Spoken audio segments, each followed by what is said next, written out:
Hello, my name is Joost Gerams and I will present you here a short demo of the prosthesis we developed at the VUB in the BruBotics Research Center as part of the CyberLex++ project.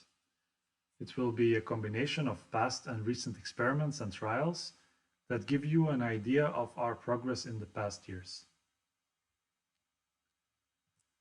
In this project, we developed prostheses based on our experience in a previous project, the CyberLex project. The prostheses were made at VUB, but using a lot of input from the CyberLex++ consortium, mainly for electronics, sensors, and control algorithms. Here you can see an early walking experiment we did towards the beginning of the project with the first prototype. And it used a controller based on thigh IMU measurements and ground reaction forces measured through pressure-sensitive insoles. You can notice that the amputee walks very slowly, which made it difficult to properly use this prosthesis. This is because it was mainly designed by trying to approximate healthy walking pseudo-stiffnesses of both the knee and the ankle.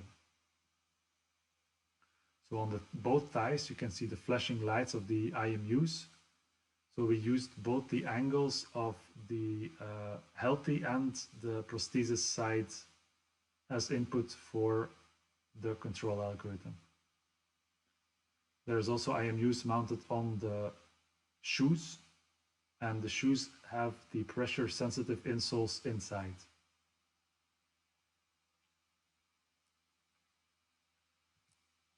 Here you can see some extra early walking experiments on a catwalk this time. The catwalk has, of course, the disadvantage that it's a bit too short to be able to really test control strategies, but it has the advantage that it feels more natural to the amputees to walk this way.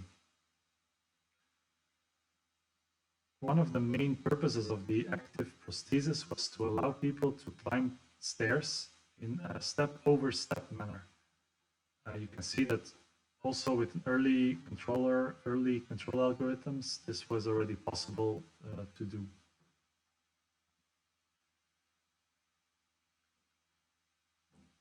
So after these first trials, we did more extensive experiments with this prototype.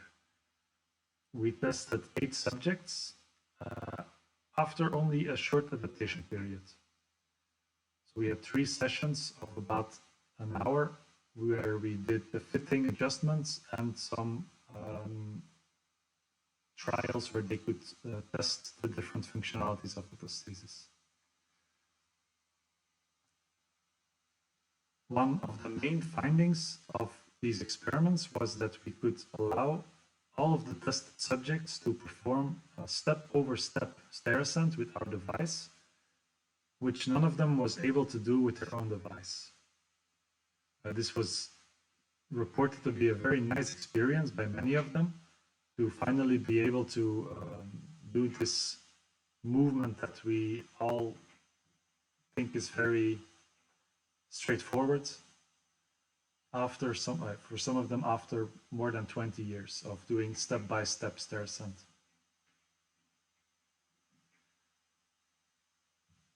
Based on the experiences in these experiments, we made a new version of the active transfemoral prosthesis, this time entirely self-contained and with battery and electronics on board, still able to be interfaced with other CyberLex++ modules and sensors. So preliminary, and as you can see, not entirely on-point controller has been tested with the bent knee adapter, but obviously very difficult to really test control algorithms this way because it doesn't really correspond to the way an amputee walks with the prosthesis.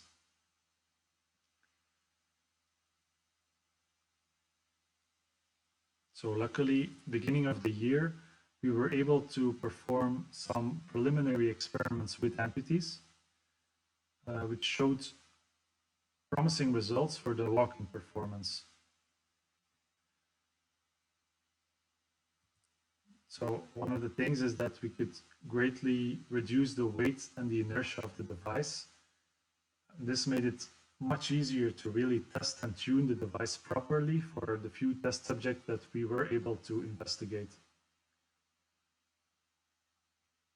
So for most of the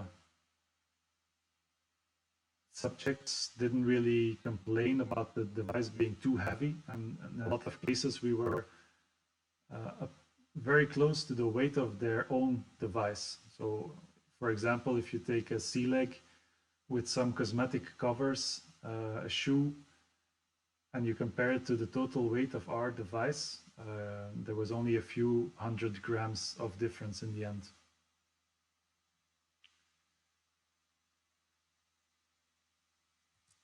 The first real investigation we started was the sit-to-stand behavior of our prosthesis compared to amputees' foam prosthesis. So we first did some measurements, EMG measurements, and kinematics on different, so using different chair heights with an amputee wearing their own prosthesis. As you can see, depending on the chair height, of course, this can be very difficult to almost impossible to do without using their hands. Obviously with their passive prosthesis. And with our device, we saw some encouraging results. We need to look a bit more detailed to these results, and hopefully we will be able to present our findings very soon. But we hope to see a positive effect on both muscle activity in the sound leg and symmetry and ground reaction forces. We also hope to be able to present a full description of our system soon. So I would like to thank you for watching our improvised demo. I would like to thank everybody that helped to realize this, including the CyberLex++ consortium. Feel free to contact me with any question you might have after watching this. Thank you very much.